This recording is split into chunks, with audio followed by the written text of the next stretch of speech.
I was going to review a game some of you may have heard called Modern Warfare 2, but I wrote it late at night and it was so tangenty there was no way I could make it into a comprehensive video. As such, I fell back and tried to find other things to do before Kingdom Hearts 2 and Bioshock, and when lo and behold, a new game popped up on my radar.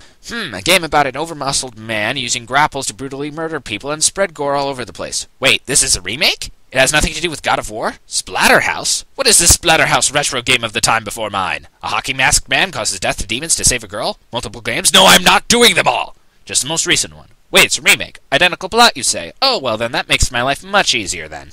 Splatterhouse opens with a character named Rick getting his girlfriend, named Jennifer, kidnapped by one of their teachers, Dr. West, a necrobiologist. Because that doesn't sound wrong at all. Hey, let's study necrobiology, durr. Great, so we already have characters who are idiots, or they don't know basic Greek roots. Heck, I knew what necro meant in 7th grade, and I knew what nemesis was when someone who was older than me didn't.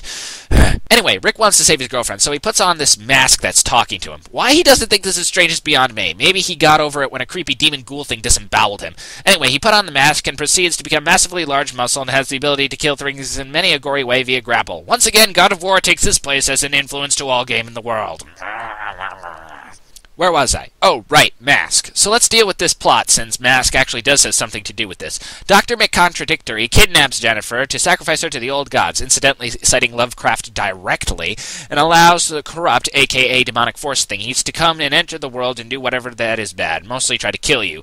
He also has a bunch of ex-students, now corrupted beasties, running around the mansion. Why? Well, there's something about him losing his wife, which explains some things, but it doesn't explain why he turns the kids into monsters. Most likely, they all attend the same college, and he's punishing them for not knowing basic English or logic. Someone is doing my dirty work for me! Huzzah! Oh, wait, was that my outside voice? You didn't hear anything!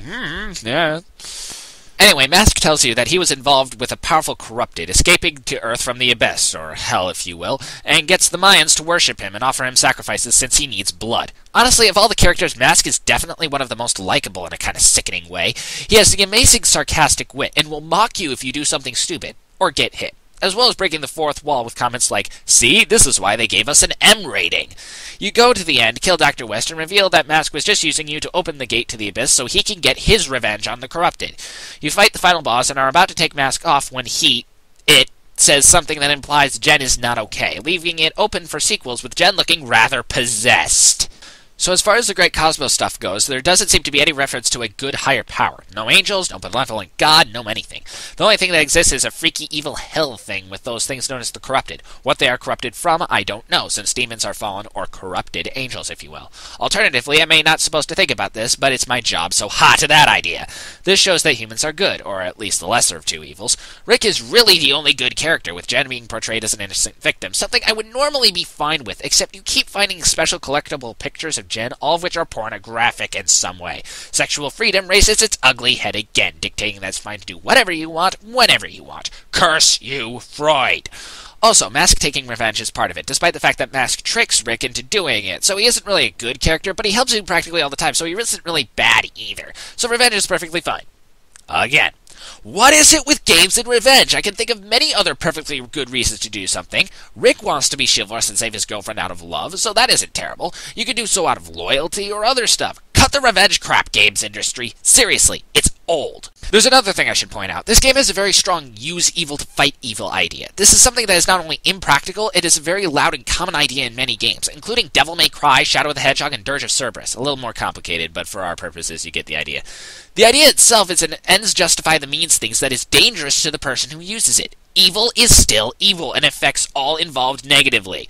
If any of you say there is no such thing as evil, then I will most likely kill your family, steal your items, torture you, and then ask you if there's still no such thing as evil. If you still say yes, then you are not tuned into reality. You know, that strange world I live in? The fact is, you say that so you don't have to be responsible for your actions. Despite this evil versus evil idea, there's obviously a definite evil in the game, albeit the doctor is doing it to get his wife back, which is perfectly understandable, but the things that are dead should stay dead, a concept that I wish the developers had before they made this game, as it's really only an excuse to see how much blood they can put on the screen of a game.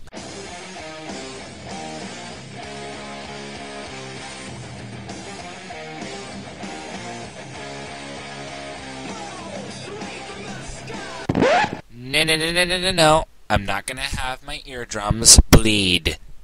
Cthulhu.